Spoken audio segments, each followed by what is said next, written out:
जय Hind dear students, आप सभी का मैं बहुत बहुत हार्दिक स्वागत करता हूं। बहुत ज़्यादा आज बातचीत नहीं करेंगे। आप सब एनडीए की सीडीएस की तैयारी कर रहे होंगे और आपका रिवीजन भी ऑलमोस्ट समाप्त होने की कगार पर होगा।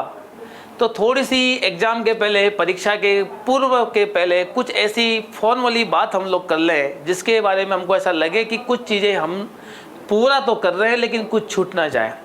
तो थोड़ा सा मैं आपको बेसिक टिप्स बताना चाह रहा हूँ एनडीए की एग्ज़ाम को लेकर। उसमें थोड़ा सा मैं आपको मैथ्स के बारे में विशेष तौर पे बताऊंगा, क्योंकि मेरे पास में कुछ एक छोटा मोटा पिछले 10-12 साल का कुछ एक एक्सपीरियंस है। और बच्चे जब एग्ज़ाम देने के बाद जब आते हैं, बताते हैं कि सर ऐसा हुआ, तो उसको ध्यान में रखते हुए कुछ बेसिक फीडबैक आपके लिए मेरे पास आज है और वो मैं आपसे शेयर कर रहा हूँ। इस बात का हमको बेसिकली ध्यान रखना पड़ेगा कि हम एनडीए की एग्ज़ाम देने जा रहे हैं और ये जो एग्ज़ाम हम दे रहे हैं ये कोई साधारण एग्ज़ाम नहीं है, लेकिन साधारण हम इसको बना सकते हैं। तो बेसिक ये है कि सबसे पहले तो आपको जो काम करना है वो है कि एग्ज़ाम सेंटर पे आपको बिफोर टाइम पहुंचना है। और इतना आप चेक कर लें, किसी भी प्रकार का ओवर कॉन्फिडेंस में आप लोग ना रहे। एग्जाम सेंटर पे आप सबसे पहले पहुंचे और बिफोर टाइम, बहुत ज़्यादा पहले भी नहीं लेकिन एक ऑलमोस्ट आधा घंटा पहले आपको वहां पर पहुंचना चाहिए। अपने रोल नंबर वगैरह जो भी है, एडमिट कार्ड वगैरह, वो आप बाकायदा रख ले। ब्लैक पेन का यूज करना है, वो आपने सारे इंस्ट्रक्शन एडमिट कार्ड पर पढ़ लिए होंगे और नहीं पढ़े होंगे तो आज इसको पढ़ लीजिएगा।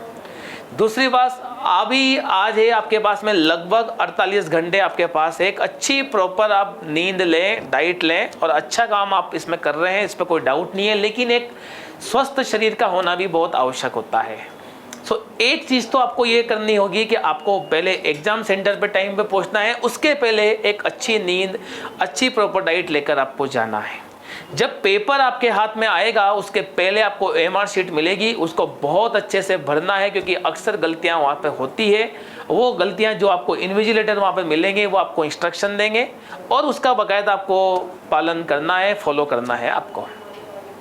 पेपर जब आपके हाथ में आएगा, एनडीए की एग्ज़ाम का जितना मैंने समझा है पिछले कुछ वर्षों में, उतना मैं आपको ये बताना चाह रहा हूँ कि एनडीए की एग्ज़ाम में 120 क्वेश्चन में से 20 क्वेश्चंस ऐसे होते हैं जिसको सिर्फ देखकर टिक करना होता है। और यदि किसी बच्चे ने बहुत अच्छी तैयारी कर रखी है, सारे थ्योरेटिकल नॉलेज के बारे में बच्चा जानता है, तो 20 क्वेश्चन से 30 क्वेश्चन भी बच्चा सेकंड में सोल्व कर सकता है। तो उन क्वेश्चनों को पहले आपको टारगेट करना चाहिए। और यदि आपको लगता है, जैसे एक बार बहुत पहले क्वेश्चन आया था, साइन 18 डिग्री की वैल्यू क्या है। अब साइन 18 डिग्री की वैल्यू √5 - 1/4 होती है, हर एक बच्चे को रटे होती है पूरी है। प्रॉब्लम है कि पेपर के बिल्कुल लास्ट में थी है। एक बार पूछा गया था which one is not a probability, 4 option थे, माइनस की आंसर था एक, जो कि प्रोबेबिलिटी प्रायिकता नहीं हो सकती, वो बिल्कुल लास्ट में था। 110 से 11 नंबर ऐसा कुछ क्वेश्चन का था। बच्चा बोलता है यहाँ तक तो मैं पहुंचा ही नहीं, ये तो मेरा छूट गया। अरे कैसे छूट गया? बोले मैं पूरा पेपर को 1 क्रमांक 1 नंबर से स्टार्ट कर रहा था, 1 2 3 तक पहुँचते पहुँचते मेरा टाइम चला गया। तो इन चीज़ों से थोड़ा सा अपने को क्या करना पड़ेगा, बचना पड़ेगा। पहले आप स्टार्टिंग में 1 से लेके 120 तक के क्वेश्चन का एक रीडिंग करें और आपको लगता है कि ये क्वेश्चन मेरे से सेकंड में सोल्व हो सकता है, ये मुझे आता है, ये मैं बिल्कुल कॉन्फिडेंट हूँ यहाँ पर, उसको आप सोल्व करके उसकी जो एमआर शीट है बाकायदा अच्छे से देखकर उसके ऊपर आप गोला घुमा दीजिएगा, प्रॉपर गोला आप सर्कल कीजिएगा। एक चीज़ तो यहाँ पर ये हो गई। दूसरी बात सबसे इम्पोर्टेंट और आपके लिए ये है, घबराइए नहीं। ये इतनी डेंजरस चीज़ है कि अच्छी बाजी हाथ से निकल जाती है यदि कोई पहले यदि घबरा जाता है या थोड़ा सा वो डीमोटिवेट हो जाता है। और मैथ्स के बच्चों का एक छोटा सा प्रॉब्लम रहता है कि यदि कोई क्वेश्चन के पीछे यदि वो पड़ जाए तो वो फिर हाथ धो के पीछे पड़ता है, वो भूल जाता है कि मैं एग्ज़ाम दे रहा हूँ। जैसे कभी आपने कोई सिली मिस्टेक कर दी, माइनस वगैरह छूट गया या लगा दिया ज़बरदस्ती, या कुछ आपने ऐसा कर दिया कि जिसकी वजह से आपका प्रॉपर आंसर जो है वो आ नहीं रहा है ना, आंसर मैच नहीं हो रहा है। एक तरफ आप सोच रहे कि अरे ये तो आना चाहिए था, ये तो मैं बिल्कुल करके आया था, लेकिन आखिरी में आके पता नहीं ऐसा क्या हो गया। ऐसी प्रॉब्लम जब होती है तो उसका एकमात्र सॉल्यूशन है कि आप उसको वहीं छोड़ दीजिएगा और अगले क्वेश्चन की तरफ चले जाइएगा।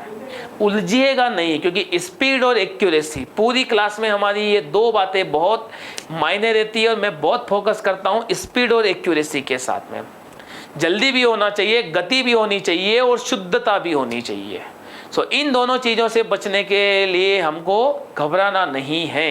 किसी भी कंडीशन में किसी भी प्रकार से आप अपने आप को मेंटेन करके रखिएगा। एक दूसरी बात और यहाँ पर आती है कि जब हम पेपर जब सोल्व कर रहे होते हैं तो हमको ये डिसाइड करना पड़ेगा कि कौन सा क्वेश्चन मेरे लिए आसानी से हो सकता है और कौन सा नहीं हो सकता है। जैसे कुछ क्वेश्चन बहुत लंबे चौड़े कैलकुलेशंस वाले भी रहते हैं जिसमें मल्टीप्लाई डिवाइड अपने को करना रहता है, क्योंकि कैलकुलेटर अलाउ नहीं है, वो भी एक बात है। सो उसके लिए आपको बात का समय रखना पड़ेगा। आपको इतना समझ में आना लग जाता है मैथ्स वाले स्टूडेंट्स को कि कौन सा क्वेश्चन पहले करने से जल्दी हो सकता है। सो ऐसे क्वेश्चन आपको 1 से लेके 120 तक जाते हैं। और जब आप शुरुआत में, जैसा कि मैंने बोला आपसे कि जब शुरुआत में आप पेपर को देखेंगे तो आपको खुद को समझ में आ जाएगा कि ये क्वेश्चन जल्दी करना है, पहले हो जाएगा, आराम से हो जाएगा, कम टाइम लगेगा। कुछ क्वेश्चन में सेकंड लगते हैं, कुछ क्वेश्चन में मिनट्स लगते हैं। तो पहले हमको वो वाले क्वेश्चन परफॉर्म करना है जो बहुत जल्दी से हो जाए। और पेपर देने के बाद में मेरा ये बहुत अच्छा एक्सपीरियंस यहाँ पर रहा है कि बच्चा ये बात जरूर बोलता है, सर मुझे यदि 15 मिनट और मिल जाते तो मैं ये 10 क्वेश्चन और करके आ जाता। सर ये तो मुझे आता था, ये तो मेरे से बन जाता था, लेकिन मेरे को इसको देखने का टाइम ही नहीं मिला। तो इस प्रकार की कंप्लेन आप लोग ना करें। उसके लिए क्या करना पड़ेगा? तो उसके लिए आपको उस 2.5 घंटे में ये चीज़ पहले ही मैनेज कर लेना पड़ेगी कि इन सवालों को हम किस तरीके से सॉल्व कर सकते हैं, कोई छूटे नहीं। फिर आपने कुछ चैप्टर पे बहुत फोकस किया होगा, उन चैप्टर के क्वेश्चनों को आप थोड़ा सा जल्दी या फिर अपने हिसाब से बनाने की कोशिश करें। और सबसे बड़ी बात आपकी यहाँ पर ये आती है घूम फिर के कि यदि आपको लग रहा है कि इसका आंसर बिल्कुल परफेक्ट है तो आखिरी में इसको OMR शीट पे टिक करूंगा, गोला घुमाऊंगा, पहले मैं पेपर पे मार्क कर लेता हूँ। ये गलती बिल्कुल ना करें, क्योंकि आपको ऐसा लगता है कि आखिरी के 10 मिनट में मैं 120 क्वेश्चन के सर्कल घुमा दूंगा। इस गलत फहमी में ना रहे। आखिरी के 10 मिनट बहुत जल्दी हो जाते हैं और बहुत जल्दी जब आखिरी के 10 मिनट होते हैं तो फिर हमारे बहुत सारे क्वेश्चन हमारे पेपर में ही रह जाते हैं। तो इन पेपर में रह जाते हैं तो इन पेपर से का कोई औचित्य नहीं है, कोई वैल्यूज नहीं है। सो आपको लगता है कि sin 18 की वैल्यू है, उसको तुरंत टिक करें। आप साइमल्टेनियसली साथ में चलने दें अपना OMR शीट वाला काम और सोल्विंग वाला काम, क्योंकि ये वाली प्रॉब्लम मेरे साथ में बहुत बार बच्चों के सामने आई है। अब बच्चे बोलते हैं सर सब कुछ ठीक था, आखिरी के 15 मिनट क्योंकि आखिरी की बेल, क्योंकि मैथ्स वाला बच्चा बहुत बिजी रहता है, 2.5 घंटे कब निकल जाएंगे पता ही नहीं चलेगा। 2.5 घंटे कब निकल जाएंगे उसको ऐसा लगेगा कि ओ अभी तो शुरू हुआ था पेपर।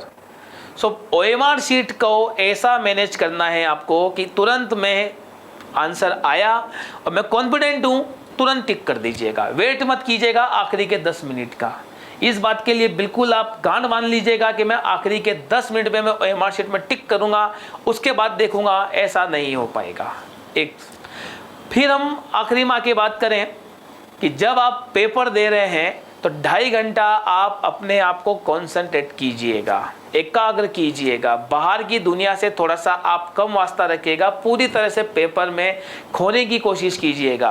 क्योंकि हम प्रीवियस ईयर के बारे में जब भी बात करते हैं, प्रीवियस ईयर की जब भी हमारी बात होती है तो उस प्रीवियस ईयर में हम ये देखते आए हैं कि क्वेश्चन तो बहुत ईजी थे लेकिन हम उसको प्रॉपर मैनेज नहीं कर पाए, समय हमारा अननेसेसरी काम में ज़्यादा चला गया है।